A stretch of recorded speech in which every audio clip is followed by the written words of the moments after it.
So now I would like to invite Mallory to the stage to share a story.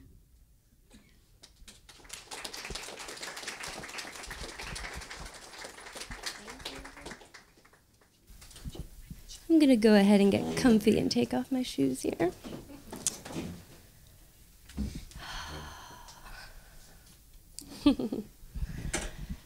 So when I was preparing for tonight, I was writing out my story, and I was filling up this notebook, writing and writing and writing, and then scratching it all off, and then ripping it out and crumpling it up.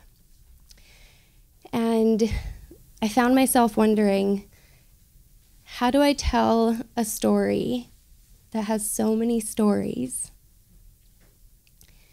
And where do I begin? Where did it all begin? Did it begin on that cold winter night, January 21st, 1953, when that little boy was born, that spirit in human form? Did it begin when he lost his first love, when he was cut from his teenage hockey team?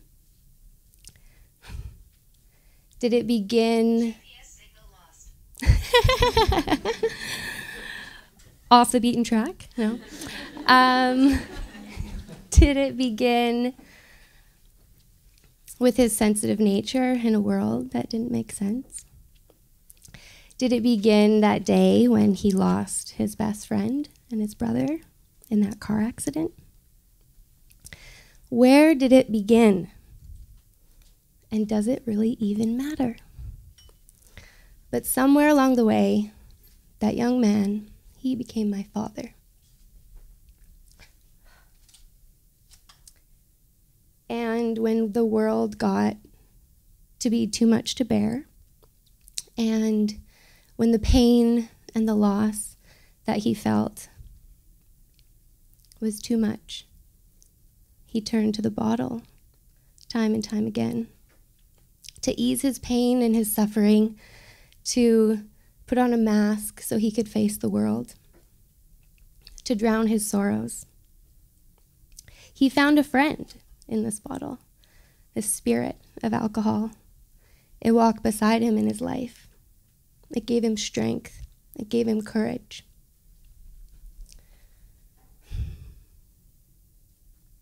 I remember being a little girl and coming home from my granny's house every Sunday. And we would always take the same path. We would go past this restaurant, and there would be my dad's truck sitting in the parking lot of the bar that he was at. And I would get so excited to see the truck. I'd be like, look, there's Daddy. And then there would be this other emotion, the sadness, and this sense of wondering, why is he there and not with us? I remember every soccer game, looking across the field, up in the bleachers, and he would be there. Every game, he would be there. And I remember waking up Christmas mornings, wishing he was there. I remember one Valentine's Day when I was in my teenage years, and he came home with this huge bouquet of roses and perfume and chocolates just for me. He showed his love through giving me gifts, and he was very generous in this way. I remember these moments throughout my life, these contrasting moments, these moments that were full with so much love and so much joy. And then there were these moments that would leave me wondering, how could I feel so much love from this man and at the same time feel such a longing and so much pain? I remember these moments.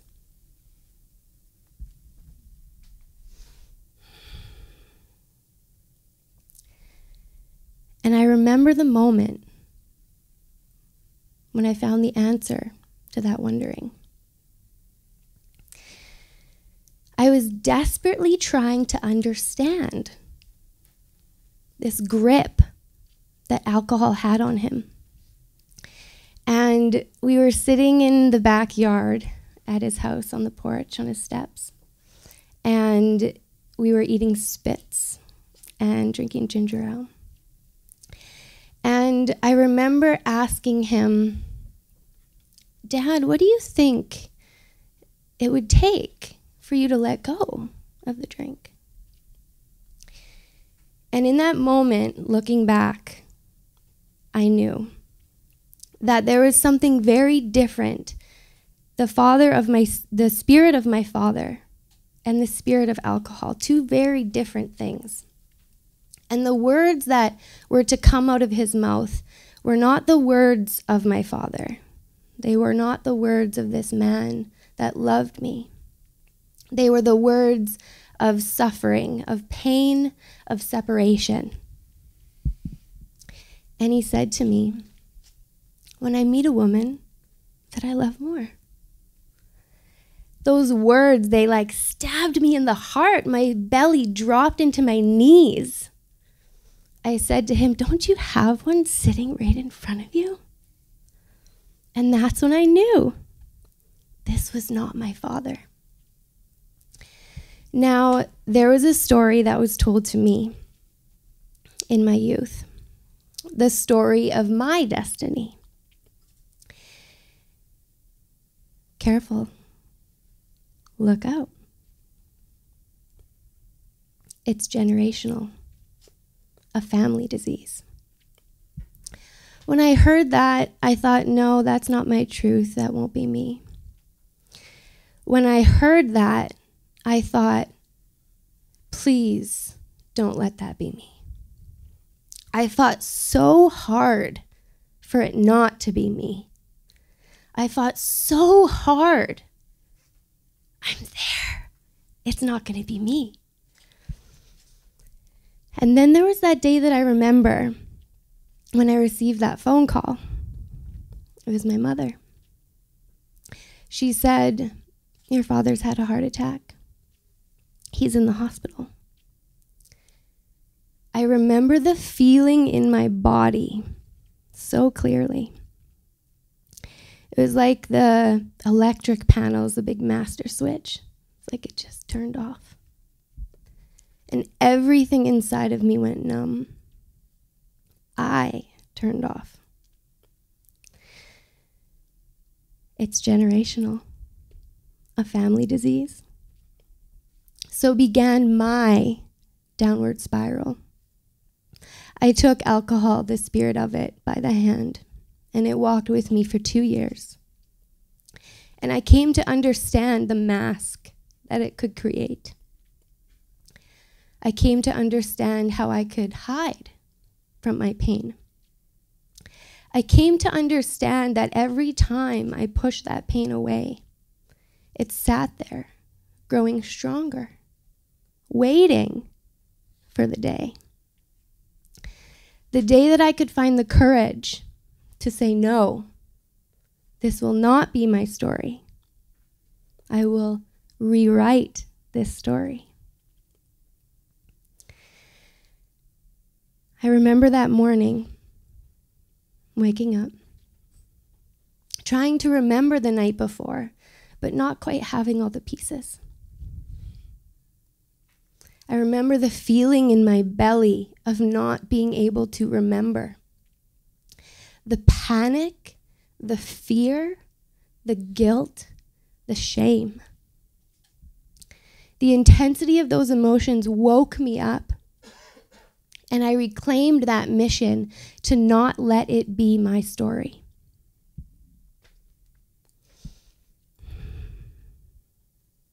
I was home free. I broke the cycle. It ends with me. And then there was that day, the phone call. It came again. Again, it was my mother. This time, she says, your father, he's on his way home. He's in trouble. He's sick. This time, I knew it was different. I remember that feeling in my body. Instead of running away from the pain, I had developed the courage, the strength, and the resiliency to instead turn directly towards it, face it, and look it in the eye.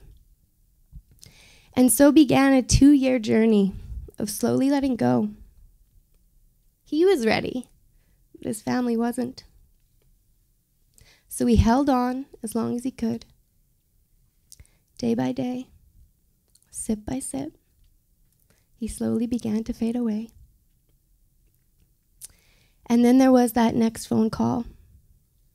He was really ready to go. It was the hospital calling. And so we all gathered around his bed to say our goodbyes. This was the last time that we would look our father in his eyes. And after everyone had gone, it was just him and me. I laid my hand on his heart, and I sang so softly. I felt my hand move until it moved no more. And I knew he was finally free.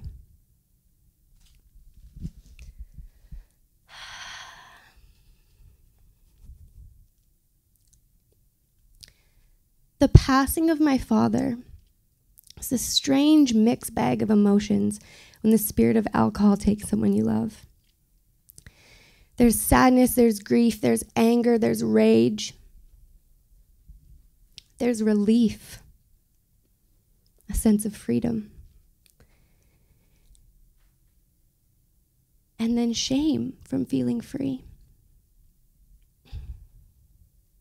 It's as if when my father left, he gathered up all the pain and all the suffering from our family, and he just took it with him.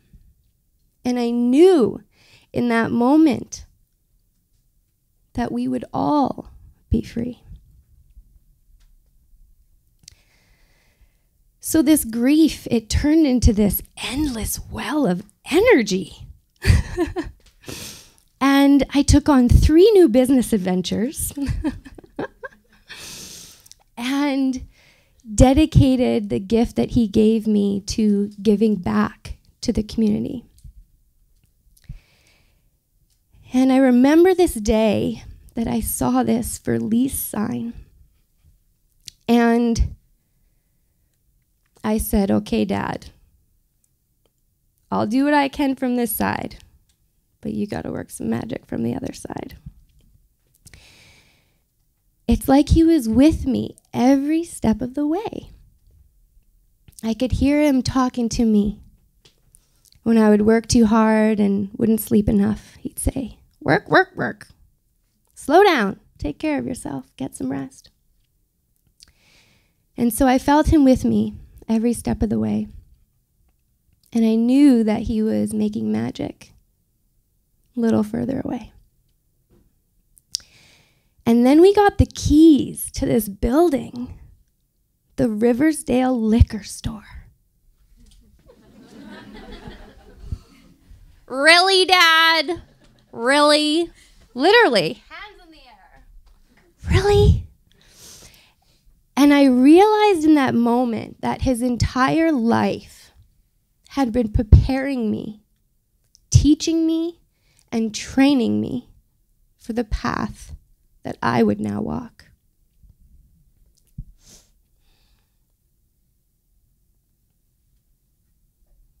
And in that moment, all of the pain turned into purpose, turned into potential.